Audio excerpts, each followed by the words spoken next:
தமிழில் முதல் பக்தி சேனல் சாய் டிவி.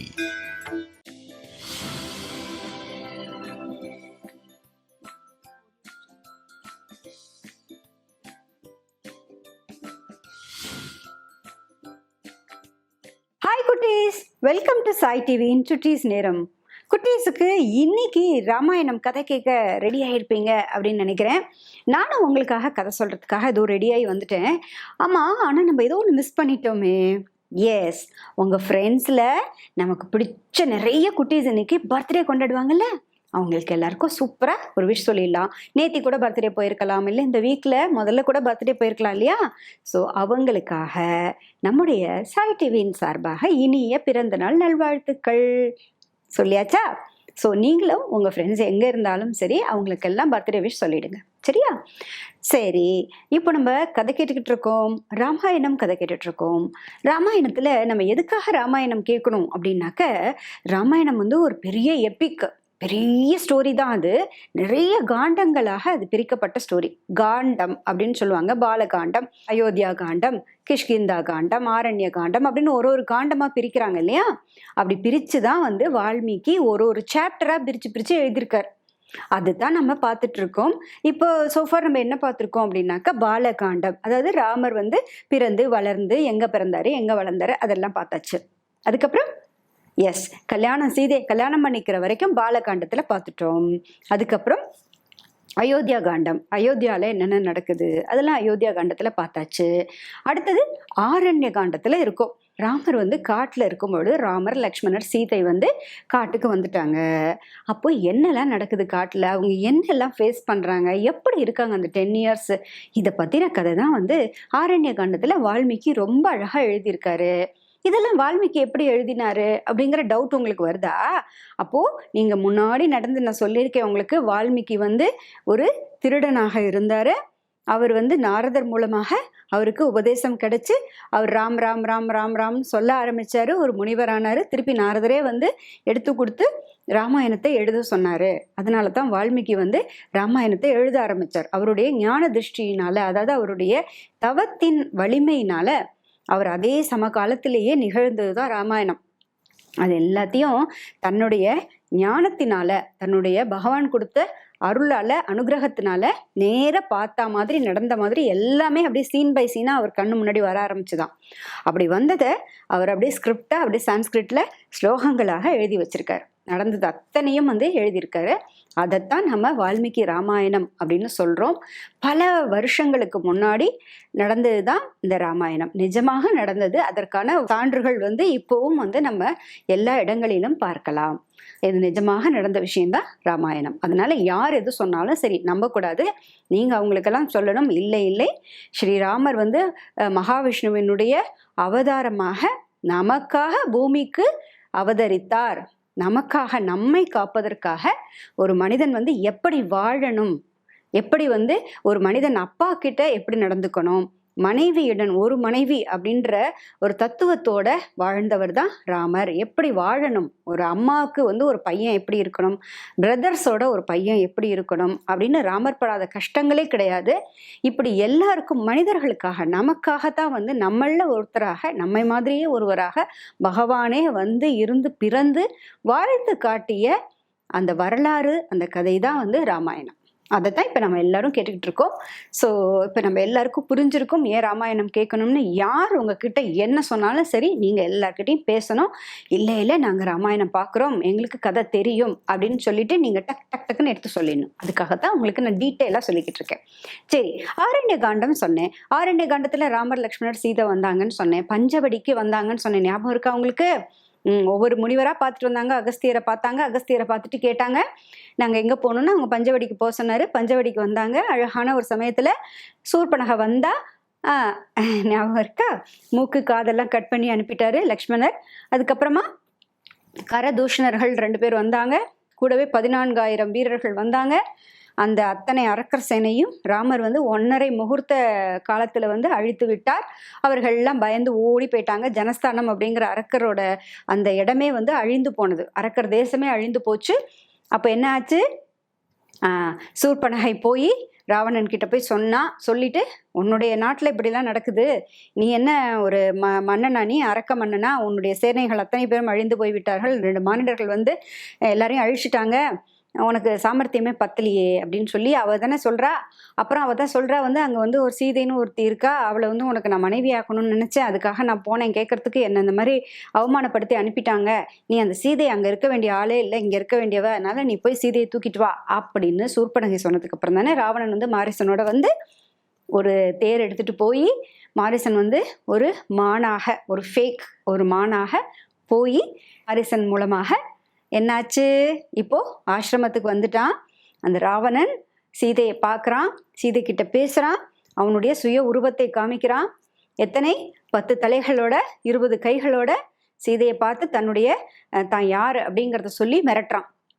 நான் வந்து அரக்கர்களுக்கு தலைவன், குபேரனையே ஓட ஓட விரட்டியவன், குபேரனிடமிருந்து நான் வந்து நினைத்த இடத்திற்கு பறந்து செல்லக்கூடிய புஷ்பக விமானத்தை பறித்து கொண்டவன், அவனது ராஜ்யம்தான் இலங்கை ராஜ்யம். குபேரன் வந்து என்னுடைய தகப்பனாருக்கு மகன், அதாவது என்னுடைய இன்னொரு தாயினுடைய பெரிய அன்னை பெரியம்மாவோட மகன், நாங்கள் இருவரும் வெவ்வேறு தாய்களுக்கு பிறந்தவர்கள்.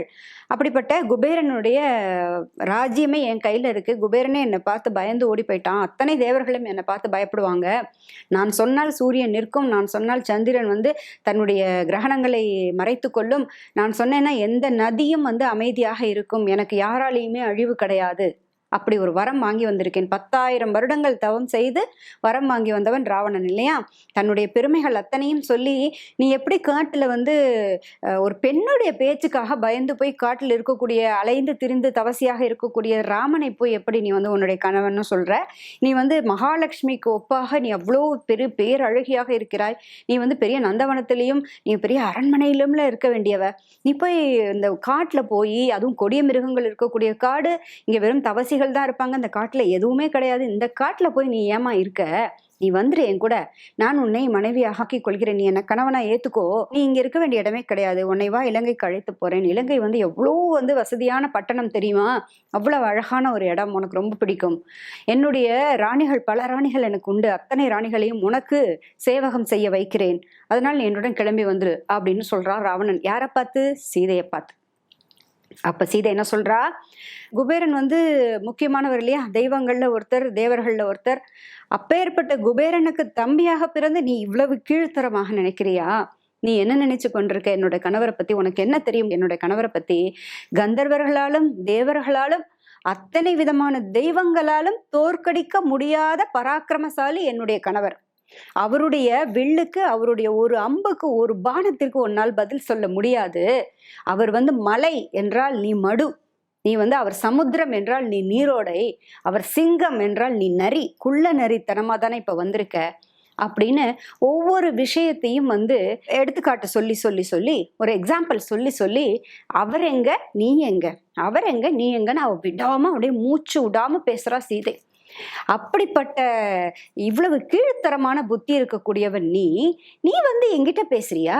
ராமரை பற்றி நீ பேசுகிறாயா? உனக்கு என்ன பேசுறதுக்கு வாய் இருக்கு அப்படின்னு சொல்லி, நீ எப்பேற்பட்ட கீழ்த்தரமானவன், நீ வந்து மிகவும் இழிவானவன் அப்படின்னு கோபமா மன்னிச்சு விடுறேன், நீ போயிடு, என் கணவருடைய கோபத்திற்கு நீ ஆளாகாதே, நீ மட்டுமல்ல உன்னுடைய சந்ததியே அழிந்து போய்விடும், அரக்கர் குலமே அழிந்து போய்விடும், அதனால உனக்கு நான் ஒரு வாய்ப்பு கொடுக்குறேன், மகாலட்சுமி வேணும். அதனால வந்து என்ன பண்றா, அவ தாயார் இல்லையா, அதனால அவ கருணை அவளுக்கு உண்டு, அதனால அவ சொல்றா, நீ இவ்வளவு தவறு செய்பவனாக இருந்தாலும் உன்னை நான் மன்னித்து விடுறேன், நீ இங்கேயே கிளம்பி போயிடு, நீ போனீன்னாக்க உன்னுடைய வம்சம் பிழைக்கும், உன்னுடைய சகோதரர்கள் பிழைப்பார்கள், நீ நல்லா இருப்ப, உன் பொண்டாட்டி பிள்ளையெல்லாம் இருக்கு, அதுங்கெல்லாம் நல்லா இருக்கணும், அதனால நான் உன்னை மன்னிச்சு விடுறேன், கிளம்பி போயிடுங்கிறா.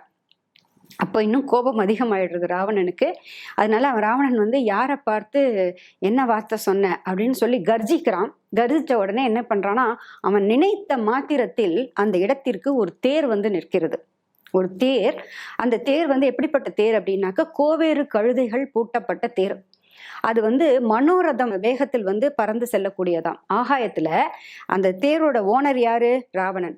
அந்த ராவணன் ஏறி நின்று எந்த இடத்துக்கு போகணும் அப்படின்னு நினைக்கிறானோ அந்த இடத்திற்கு அந்த தேர் செல்லக்கூடியதாக இருக்குமா. அப்படி செல்லக்கூடிய தேர் பின்னாடி வந்து ஒரு அரக்கன் கொடையை பிடித்து கொண்டு நிற்கிறான். முன்னாடி வந்து ஒரு தேரோட்டி உட்கார்ந்து இருக்கான். தேருன்னா அதுக்கு ஒருத்தன் வேணும், அவர் பேர் தேரோட்டி அப்படின்னு சொல்லுவாங்க. ஒருத்தர் வந்து தான் அதை ஓட்டுவார், சேரிட்டை ஓட்டக்கூடியவராக இருப்பார், டிரைவர். ஓகே. அவர் வந்து முன்னாடி உட்கார்ந்துருக்காரு. அந்த தேர் வந்து மாயங்கள் செய்யக்கூடியவன் இல்லையா ராவணன். அதனால அவனுக்கு அந்த தவத்தின் வலிமையினால கிடைச்ச தேர் அது தேர். அந்த தேர் வந்து எந்த இடத்துக்கு வேணாலும் போகும். தரையில தான் வழக்கமா எல்லா தேர்களும் வந்து தரையில தான் ஓடும். ஆனா இந்த தேர் வந்து வானத்துல பறக்கக்கூடிய தேர். அந்த தேர்ல தான் இலங்கையிலிருந்து கிளம்பி வருகிறான் ராவணன். அந்த தேர் வந்து நினைத்த மாத்திரத்துல அந்த தேர் வந்து அங்க நிக்குதான். வெளில நிறுத்தி வச்சுட்டு வந்திருக்கான் மறைவான இடத்துல. இவன் நினைச்ச உடனே அந்த தேர் அந்த இடத்துல வந்து நிக்குது ஆசிரமத்து வாசல்ல. உடனே என்ன பண்றான் ராவணன், தன்னுடைய சுய உருவை எடுத்து கொண்டு விட்டான். அந்த சுய உருவுல அவன் எப்படி கவசம் அணிந்து கொண்டிருக்கான், அவனுடைய வெப்பன்ஸ் எல்லாம் அப்படியே கையில வச்சிருக்கான். அந்த சுய உருவு வந்த உடனே அந்த வெப்பன்ஸ், அந்த என்னென்ன அவனுடைய ஆயுதங்களோ எல்லாத்தோடையும் கவசம் அணிந்தவனாக அந்த கிரீடத்தோட வந்துட்டான். இப்போ ஆஜான் பாகுவா பயங்கரமா இருக்கான், மிரட்டுற அளவுல இருக்கான் ராவணன். அப்பொழுது பேசிக்கொண்டே இருக்கும் பொழுது அந்த தேர் வந்து நின்ன உடனே என்ன பண்றான், இடது கையால் அப்படியே இடது கையால சீதையோட தலைமுடியை பிடிச்சி இழுத்துக்கிறான். வலது கையால அப்படி அவங்களோட இடுப்பை பிடிச்சுக்கிறான். பிடிச்சி என்ன பண்றான்னா தூக்கி கடும் மொழிகளை பேசியவாறே அந்த தேருக்குள் இடுகிறானாம்.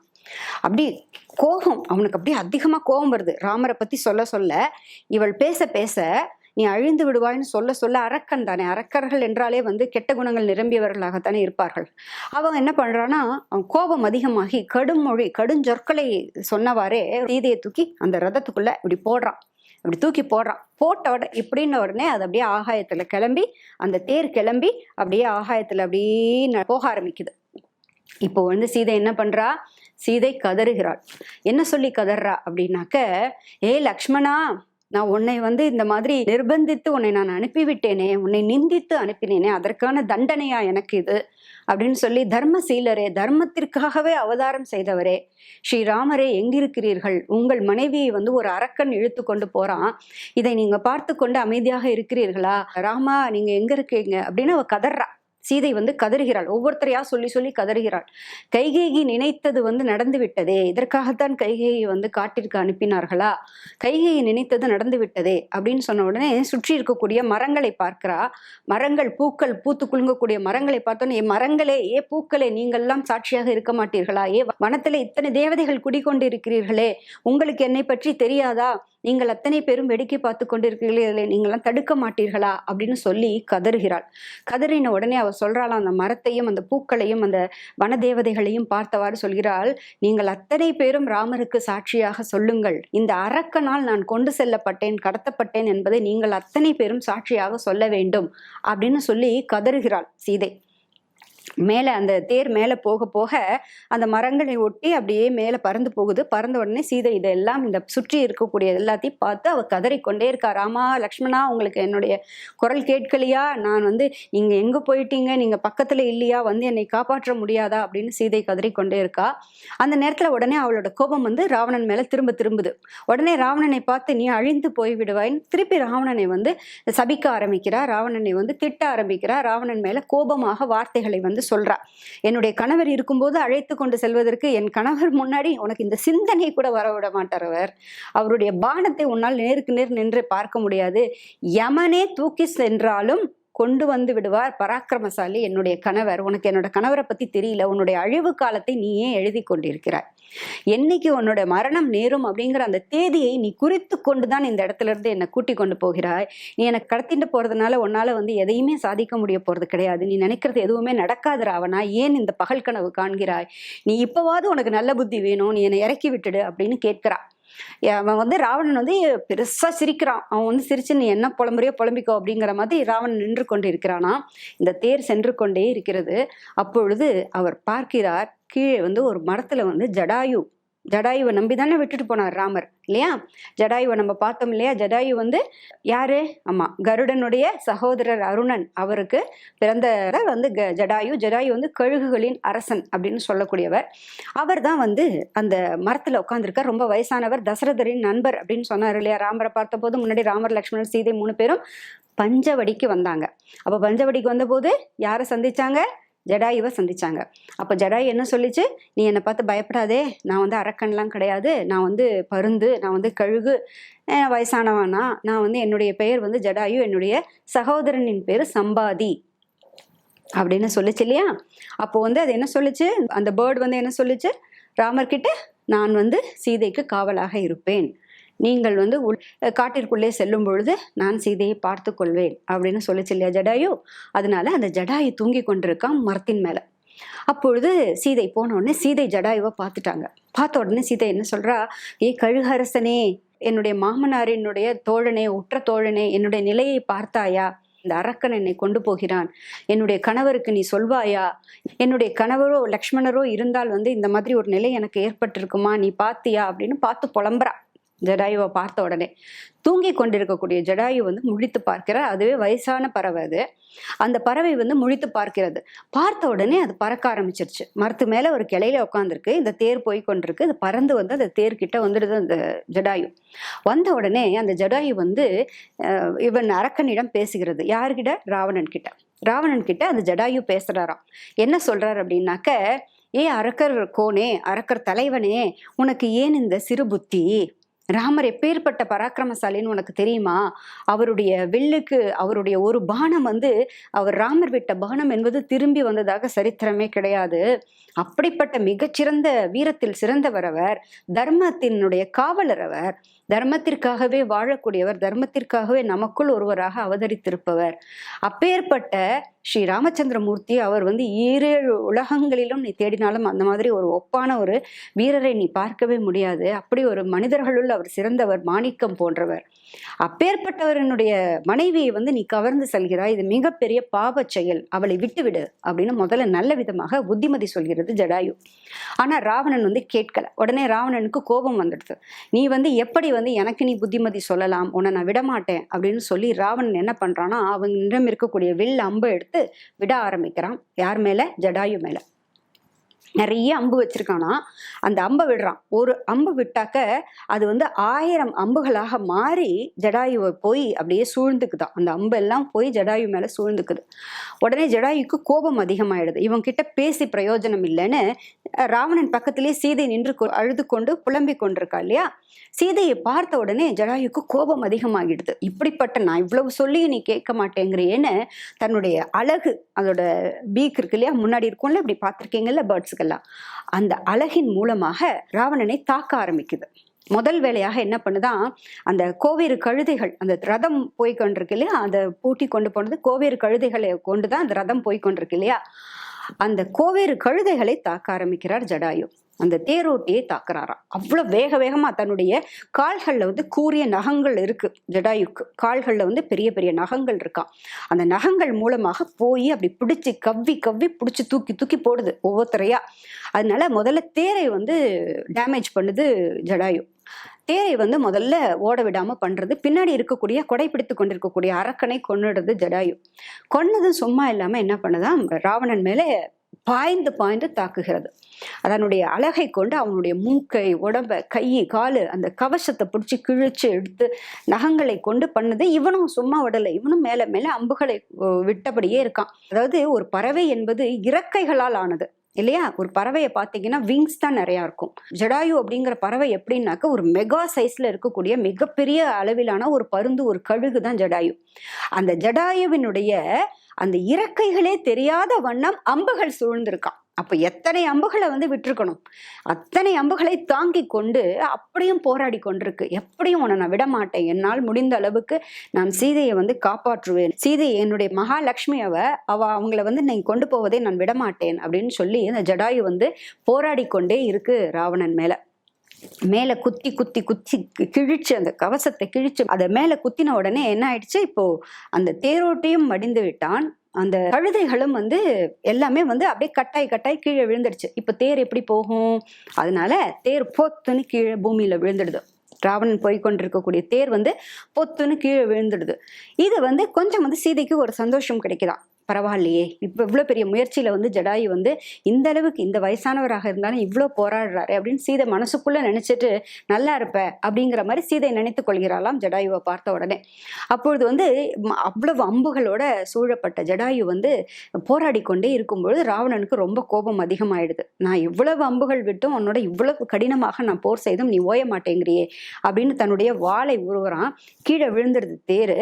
உடனே கிளம்பி சீதை வந்து இறங்கி ஓடுறா. இந்த சைடு ஜடாயு இருக்கு, இந்த சைடு ராவணன் இருக்கான். பின்னாடியே வந்து சீதை வந்து ஓடுறா. ஐயோ இவர் இவ்வளவு அம்புகள் சூழப்பட்டவராக இருக்காரு ஜடாயு அப்படின்னு சீதை பயந்துன்னு இறங்கி ஓடுறா.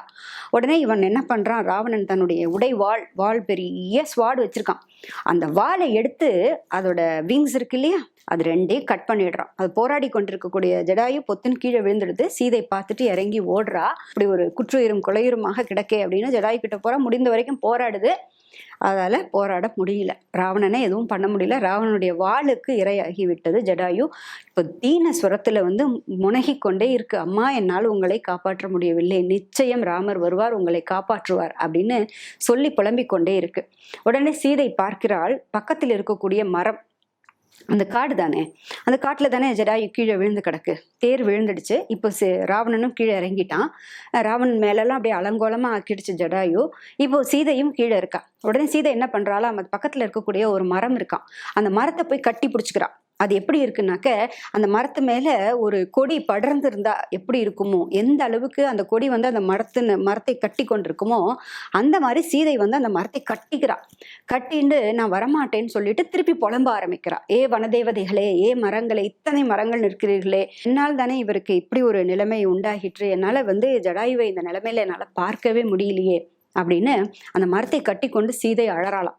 பார்க்குறான் ராவணன், சும்மா விடுவானா? உடனே என்ன பண்றான், வந்து சீதையை வந்து திருப்பி இடது கையால முடியை பிடிச்சி இப்படி இழுக்கிறான். இழுத்தவன் என்ன பண்றான்னா, தூக்கி மடியில உட்காத்தி வச்சுக்கிறான். இடது மடியில உட்காத்தி வச்சுட்டு கொண்டு அப்படியே இப்படி ஜம்ப் பண்ணி மேல ஆகாயத்துல போக ஆரம்பிக்கிறான்.